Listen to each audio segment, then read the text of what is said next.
Good morning student. Subject ओसी, chapter number 7। Already हमने public sector क्या होता है वो पढ़ा, फिर उसके अंदर उसके टाइप्स पढ़े, फिर हमने प्राइवेट सेक्टर्स पढ़े। नाउ हमारा टॉपिक है global enterprise. Meaning any business unit when it expand its activity outside the political boundary known as the global enterprise। कोई भी बिजनेस यूनिट अगर वो एक्सपांड करती है अपनी एक्टिविटी आउटसाइड, मतलब बाहर, पॉलिटिकल बाउंड्री के बाहर होके, तो उसको कहते हैं ग्लोबल एंटरप्राइज। अब ग्लोबल बिजनेस एंटरप्राइज में दो टाइप के ग्लोबल एंटरप्राइज होते हैं। एक होता है डोमेस्टिक एंटरप्राइज, सेकंड होता है ग्लोबल एंटरप्राइज। बिजनेस एंटरप्राइज में हमारे दो टाइप है, एक डोमेस्टिक, सेकेंड ग्लोबल। ग्लोबल के अंदर हमारे तीन टाइप्स है, एक है इंटरनेशनल, सेकेंड मल्टीनेशनल और थर्ड है ट्रांसनेशनल। अब सबसे हमें पहले पढ़ते हैं डोमेस्टिक और लोकल एंटरप्राइज का मतलब क्या होता है। Those enterprise which limit their business activity within the political boundary of their country are known as domestic enterprise। वो एंटरप्राइज जिसके बिजनेस की एक्टिविटी खुद पॉलिटिकल बाउंड्री, मतलब वो कंट्री के अंदर ही लिमिटेड होती है, उस बिजनेस को, उस एंटरप्राइज को बोलते हैं domestic enterprise. Normally based on country business environment their business politics are formative. Normally वो कंट्री के वो कंट्री में बिजनेस का जो एनवायरमेंट होता है, वो उसके वहाँ के जो पॉलिटिक्स होते हैं, वहाँ के जो गवर्नमेंट होते हैं, उससे फॉर्मुलेटेड होते हैं नॉर्मली। अब सेकेंड है हमारा global enterprise. When any business unit expand its business activity outside the political boundary it known as the global enterprise. वो बिजनेस जो एक्सपांड होती है, उसकी एक्टिविटी आउटसाइड, मतलब उस कंट्री के बाहर, मतलब वो कंट्री के बाहर भी वो बिजनेस करती है, दूसरी कंट्री में भी, तो उसको कहते हैं global enterprise. By using the experience of domestic business as the global enterprise, when they spread their wings in foreign country, they also known as the multinational enterprise। मतलब जो उनने डोमेस्टिक बिजनेस से जो उनने सीखा है, जो उनने एक्सपीरियंस किया है, और उसको वो एक्सप्रेड कर रहे हैं, उसको वो फैला रहे और फॉरेन की कंट्री में भी वो बिजनेस कर रहे हैं, तो उससे कहते हैं मल्टीनेशनल एंटरप्राइज। थर्ड है transnational enterprise. Produce, sells and invest across the world, they are such organized enterprise which use the factor of production and wealth of entire world to earn profit from the world market। वो transnational enterprise का मतलब होता है कि जो सामान produce करते, cell करते, इन्वेस्ट करते, मतलब ऑल ओवर द वर्ल्ड, सब जगह पे, अलग अलग कंट्री में, फॉरेन कंट्री में, सेम कंट्री में, और वो पूरे ऑर्गेनाइज को जो भी फैक्टर ऑफ प्रोडक्शन है वो इंक्रीज़ कर रहे हैं, और साथ में अपना वेल्थ, साथ में उनका प्रॉफिट इंक्रीज़ कर रहे हैं, वो बहुत ज़्यादा प्रॉफिट अर्न कर रहे हैं, तो पूरे वर्ल्ड मार्केट में, तो उससे कहते हैं ट्रांसनेशनल एंटरप्राइज। अब एक कैरेक्टरिस्टिक, सबसे पहली कैरेक्टरिस्टिक है कि business is more than one country. जो ग्लोबल एंटरप्राइज होगा वो बहुत ही लार्ज स्केल पे होता है, एट एन इंटरनेशनल लेवल। सो वो बिजनेस और डिफरेंट कंट्री में कर सकते हैं in the different way at the time, मतलब एक ही टाइम पे बहुत सारे कंट्री में भी वो अपना बिजनेस कर सकते हैं। सेकेंड है प्रायोरिटी। ग्लोबल एंटरप्राइज जो है वो regional expert like marketing, investment है, प्रोडक्शन है, डिस्ट्रीब्यूशन, उन सबको प्रायोरिटी देते हैं। ईच कंट्री, हर कंट्री का डिफरेंट रीज़न होता है, वहाँ पे सोशल कल्चर अलग होता है, इकोनॉमिक अलग होता है, बिहेवियर अलग होता है, तो उनको वो सेटअप करना और नोट करना कि अकॉर्डिंग टू उस हिसाब से बिजनेस को हम एक्सपांड कर सकें, मतलब वहाँ के कल्चर, वहाँ के एनवायरनमेंट के हिसाब से हम अपने बिजनेस को एक्सपांड कर सकें, वो उस चीज़ को प्रायोरिटी देते हैं। थर्ड है size and sales. The size and the sale of global, जो ग्लोबल एंटरप्राइज है उसके साइज ऑफ सेल, मतलब वो जितना सामान बेच रहा है वो ज़्यादा होगा, यूज में होगा, मतलब लार्ज अमाउंट में होगा।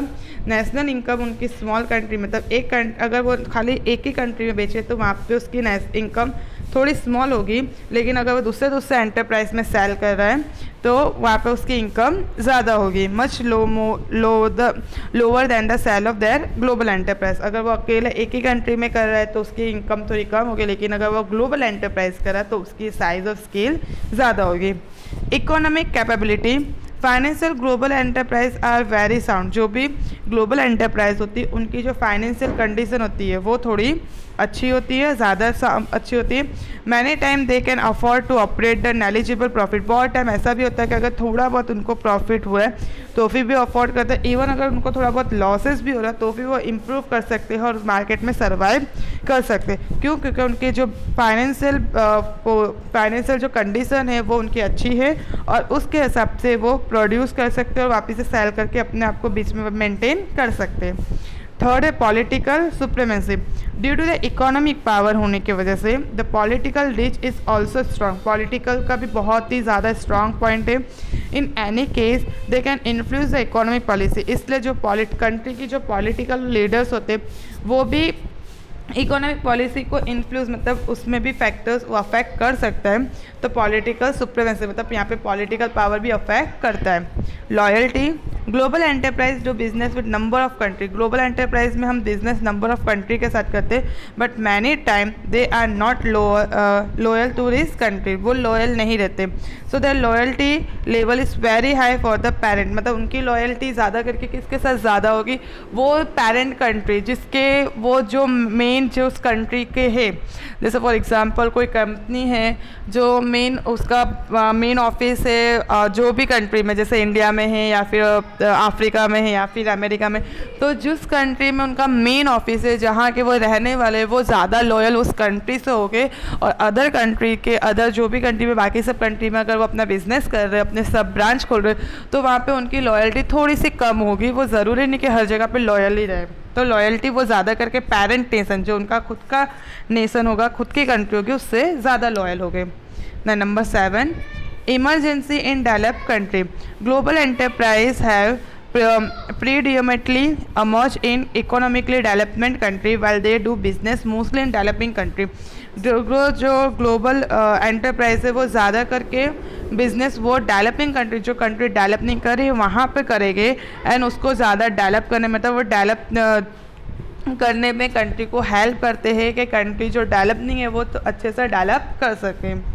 Maximum expenditure on research and development, जो ग्लोबल एंटरप्राइज है वो थोड़ा huge amount of money expand करती है, खर्चा करती है रिसर्च और डेवलपमेंट में, क्योंकि उनके जो भी नॉलेज है उसको इम्प्रूव करने में। A huge amount from this income is use for the, जो उनकी इनकम होती है उसके ह्यूज अमाउंट मतलब बहुत ज़्यादा अमाउंट वो अपने रिसर्च और डेवलपमेंट में यूज़ करते हैं कि नए प्रोडक्ट कैसे डेवलप करना है, सर्विस कैसे डेवलप करना है, कुछ नई टेक्नोलॉजी कैसे लानी है, तो कॉन्स्टेंटली उस पर स्टडी करते हैं और उसके ऊपर लोग खर्चा करते हैं अपने रिसर्च और डेवलपमेंट में। लास्ट है change in the lifestyle, to develop their product and service they bring change in the lifestyle of the people, वो जो प्रोडक्ट में डेवलपमेंट करना, सर्विस में डेवलपमेंट करके वो क्या करते हैं कि लोगों की लाइफस्टाइल में चेंज करना, लोगों को ग्लोबल एंटरप्राइज के हिसाब से सबके साथ बेसिक जो लोगों की बेसिक नेसेसिटी है उसको फुलफ़िल करना, लोगों को बेटर लिविंग कंडीशन प्रोवाइड करना, उनको उनकी लाइफस्टाइल में थोड़ा बहुत उनके टेस्ट प्रेफरेंस चेंज करना।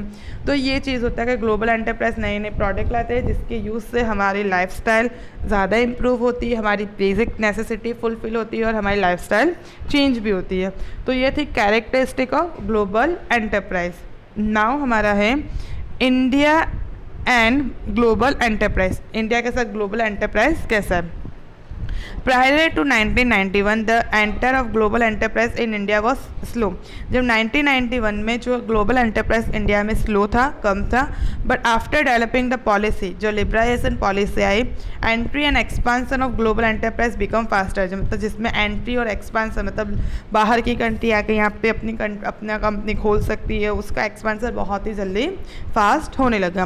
Global enterprise are also known as the international and companies और मल्टीनेशनल कंपनीज, ग्लोबल एंटरप्राइज को हम इंटरनेशनल कंपनीज बोल सकते हैं या मल्टीनेशनल कंपनी बोल सकते हैं। When the list such companies made there is two way, हम दो वे से ये लिस्ट बनाते हैं। एक company from other countries come to business in India and there is a list long like Coca Cola, Pepsi, McDonald's, Nokia, Sony, General Motor etcetera, मतलब हमने list बनाया जिसमें हम दो वे से बना सकते हैं। एक वो कंपनी जो अदर कंट्री की है और हमारे इंडिया में आके बिजनेस करती है, जिसके एग्जांपल है पेप्सी है, मैकडोनल्ड्स है, नोकिया है, सोनी है एक्सेट्रा। इन मतलब कुछ साल से Indian organize companies like Infosys, Reliance, Maruti, Wipro, ONGC, Tata Steel, Asian Paint etcetera are also expanding that business in other country. अब वो कंपनी जो हमारे इंडिया की है और जिसका बिज़नेस बाहर की कंट्री में होता है, उसे जैसे कि है रिलायंस है, मारुति है, विप्रो है या फिर इन्फोसिस है, ये सब हमारे इंडिया की कंपनी है और जिसका बिज़नेस बाहर की कंट्री में भी होता है, मतलब इसके ब्रांच बाहर की कंट्री में भी होते हैं। तो numbers of India based business house are developing their business activity in foreign, मतलब बहुत सारे बिजनेस है जो इंडिया के हैं और जो डेवलप कर रहे हैं फॉरेन की कंट्री में भी उनकी एक्टिविटी होती रहती है। This enterprise are supplying product and service, वो एंटरप्राइज क्या करती है, सप्लाई करती है प्रोडक्ट और service all over the world, मतलब सारे वर्ल्ड में हमारे इंडिया के प्रोडक्ट को सप्लाई करना, सर्विस करना।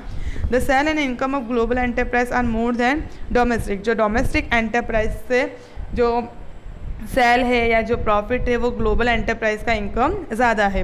Global enterprise are providing to be more effective, ज़्यादा इफेक्टिव है, उसमें यूज़ कैपिटल लगता है बिकॉज उसमें यूज़ कैपिटल, उसमें इमेज ज़्यादा है, इसमें मॉडर्न टेक्नोलॉजी ज़्यादा है, इस वजह से ग्लोबल एंटरप्राइज बहुत ज़्यादा इफेक्टिव होता है। तो ये हमारा था इंडिया और ग्लोबल एंटरप्राइज। तो हमने दो वे में डिसाइड किया है, एक वो कंपनी जो बाहर की है और इंडिया में आके बिजनेस करती है, और दूसरी वो कंपनी जो इंडिया की है और बाहर में जाके बिजनेस करती है, मतलब टू वे, दोनों साइड से। तो ये तुम्हारा हुआ ग्लोबल एंटरप्राइज। Thank you.